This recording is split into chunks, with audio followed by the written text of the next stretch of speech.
The Men's World Cup is starting to wind down here, and what that means, well, a champion, congratulations to Argentina and France making it to the finals. But when that year starts to wind down, especially at the end of the World Cups, you start looking forward to the next World Cup. And everyone's looking at their systems, everybody's looking at who's coming up that looks good, If you made the World Cup, you're looking at players who just missed out and say, maybe these guys can break through. If you haven't made the World Cup, you look at it and say, you know what? Maybe, if we get if these 5 youths develop, these guys go through, and then the popular conversation is always, well, if we could get like a couple players to switch over, man, that would be great. I've been seeing this discourse a lot about wanting dual nationals and believing this channel is basically a dual national, let's be real. The Africans, Canadians, let's be real. That's us. Right? Nelson's Kenyan, Mo is Gambian, I'm Ghanaian but born here. So the duality of nations is all about us here, but I always find that conversation interesting. I've been seeing it a lot in Canadian, Ghanaian, and Jamaican circles. We want duals who want to be here. Doesn't everybody want a dual national who wants to choose you? Nobody wants to be the second choice. Everybody wants someone to choose them and say, like, we wanted to be with you from the get-go.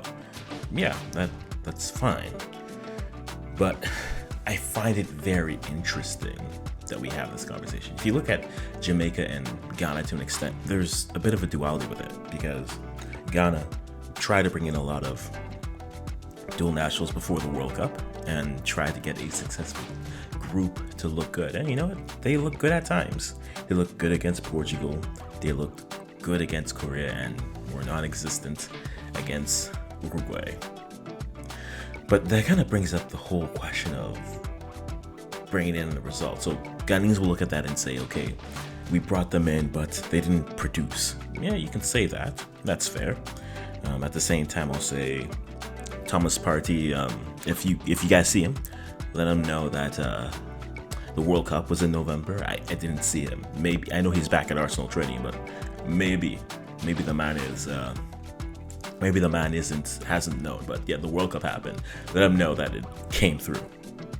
Right? People look at Iñaki Williams come in and say, hey, he came in as a striker, he didn't score any goals. And my response is, who fed him the ball? What opportunities did he get other than let me kick the ball and hope that your speed takes over? They were doing that with Jean, and so I'm not really surprised that that's what's happening here. I think you look at Jamaica. Jamaica's an interesting situation where it's you try to bring in, and to me, Jamaica is more of a you're stuck in the mentality that got you there, which is 98 is your blueprint, and because 98 is your blueprint, you think if you recreate 98, it works. I've had this conversation with many people where it's build a local team and then bring the players. No, it's not as simple as just that. It's if you're going to try to recruit people, recruit them early on. Give them those opportunities early on. I look at youth teams. I know you have talent at home, there's no doubt, but it's also an opportunity to start to get players in, right? You can introduce them to the program, get them familiar with some of the players, get them talking, get them moving that way. It's not wait until you're at the midnight hour or the 11th hour and you want to bring in dual nationals, right? It's always, hey, you want them to play? We'll start talking to them when they're 19, when they're 15. Bring them in the camps. Yes, there's no guarantee that they're going to sign for you, but at least you're in there. At least you've had a conversation. At least you had the chance to meet and to speak. Players love to feel valued and important. We all do. And why not show that to them from the get-go versus waiting for the 11th hour? Canada's had an interesting year with dual nationals where it's you got some. Ike Ukubo was a good pickup, right? And then you have past ones like Steph Eustáquio, Jonathan David could have been, Alfonso Davies could have been one as well, Steve Vittoria. If you look at all the Jamaican contingents in Canada, yes, they could have played. Junior Hoylett is one of those. The Streets remembers dual nats. That was a lot for us. But, this year, Stefan Mitrovic to Serbia. Marcelo Flores to Mexico. they've had their fair share of losses. Lost players to Turkey this year as well. Lost players to Romania. And it's interesting when you look at the conversation. They say, well, you want dual nationals who want to choose us. Now, the thing that I find interesting with this conversation is I don't ever hear the conversation which is, well, why didn't they choose us? Why? Right? When it comes to Ghana, I will be the first. Well, I don't know how long I could be critical of Ghana with, saying if anyone's critical of the GFA, we are coming for you. But everyone looks at like the Mohamed Salih Su's. He looks at Iñaki. Iñaki is a different conversation, but kind of fits it as well. But Callum Hudson-Odoi, who hasn't switched. Eddie Nketiah, who hasn't switched. Right? Salisu, Tariq Lamptey. Yes, you want to wait for the World Cup, but there's also reasons, allegedly, for why players don't come in. When you see players having outbursts, like Jeffrey Schlupp, where his whole camp is outbursting and essentially implying what we all think, but we won't say, but I mean, we all know what that is. That speaks. That's a volume there, right? You look at like Canada and it's like, we want players to choose and want them to be your first choice. Cool. Let's take a look at our backyard. We're still fighting with the association for money. Collective bargaining, hoping to have an agreement soon. And every time we try to run a camp, it doesn't seem to happen to invite players.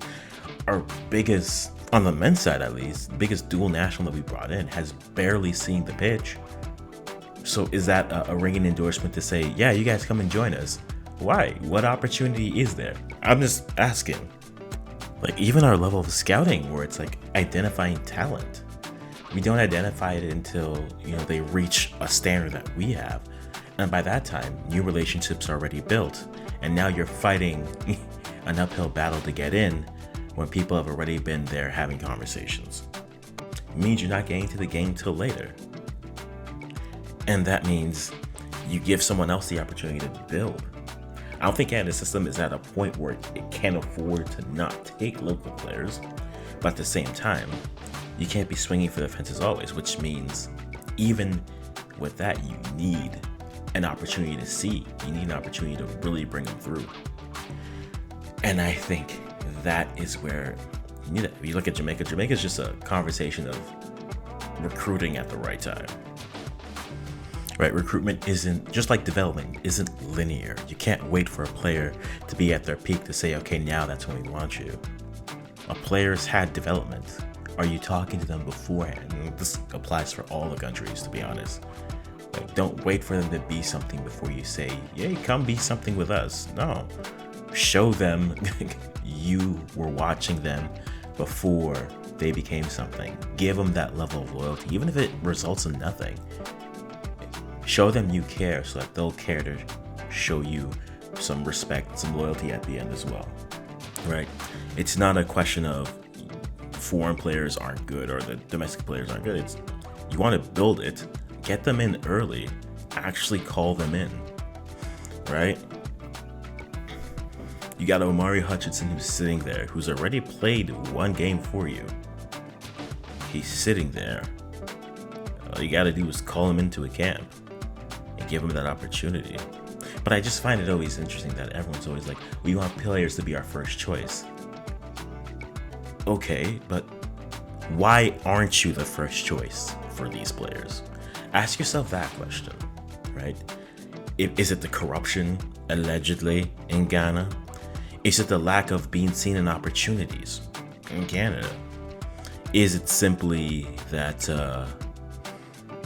the FA is a mess? Jamaica, right? It's always interesting to me that we always say we want to be chosen first, but we seldom ask ourselves, but we just pass over the, well, of course we have this issue. What? If you're inviting someone to your house and you want them to come to the house based off what your front door looks like, while ignoring the fact that you haven't had power for a week, your plumbing's been turned off, and there's a leak in the roof, but you want people to come to your house for the party. Now I'm gonna go to Steve's. I'm gonna go to Jerome's, because Jerome's got everything. You know, it may not be as big, it doesn't look as shiny as yours, but at least I know what I'm getting. I don't know. This idea of dual natch is always gonna be a conversation, because again, from their perspective, they have options, which means they actually can evaluate what each team, what each nation can do for them. A career isn't that long, as much as we want to believe it. And a player playing at such a high level isn't always going to happen for a sustained period of time. They have to maximize themselves in that. And if you look at the Federation, if you look at the resources around, how well can they best just maximize that? I think there's so many factors that go into duels, but if they're evaluating all the options and you're just sitting there saying, we want to be the first option, are you actually a first option caliber? Or do you just want to have the pride to not have to go beg a player? Yeah, you're going to have to at some point. You're going to have to go ask and convince to have these conversations. But if you're not, if it's just, we want to be the first choice, not the second choice, cool. We'll make sure that you are first choice caliber and not just a whole lot of bark and no substance with it. I don't know, guys. What do you think? Just something that's been on my mind these last few days. Let me know in the comments below.